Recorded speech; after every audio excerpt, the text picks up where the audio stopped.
যশোরের কেশবপুরের ভাইয়েরা কেমন আছেন আপনারা সবাই? আলহামদুলিল্লাহ, আল্লাহর রহমতে আল্লাহ আমাকে অনেক ভালো রেখেছেন। আজকে দুপুরে এই রোদের মাঝে তাপের ভিতরেও আমি যা দেখতে পাচ্ছি, আজকের প্রোগ্রামে হাজার হাজার যুবকদের ঢল নেমেছে, ঠিক কিনা বলেন? আজকের প্রোগ্রামে আমরা সবাই বসতে পেরে খুশি না বেজার? অত্যন্ত সুন্দর পরিবেশ, সুন্দর জায়গা।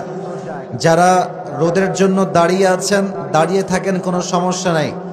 বাট আবদার আমার একটাই, যেহেতু আজকে সময় আমি খুবই কম পাবো, আমরা ট্রাই করব শেষ পর্যন্ত ওয়াজ শুনে দোয়া করে তারপরে আমরা একসাথে বাসায় যাব। রাজি আছেন তো ইনশাআল্লাহ? আমি শুরুতে যুবকদের জন্য কয়েকটা কথা বলছি। যুবক ভাইয়ারা কান খাড়া করে শুনবা। তোমাদের কথা শেষ হবে, দেন আমি আমার নির্ধারিত সূরা থেকে তাফসীর পেশ করা শুরু করব।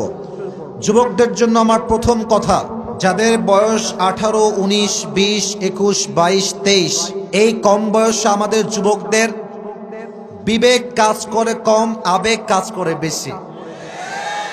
এই জন্য অনেক যুবককে আপনারা দেখবেন এই 18, 19, 20 বছর বয়সে এই প্রেম করে গাঞ্জা খাইয়া জীবনটা শেষ করে দেয় একেবারে।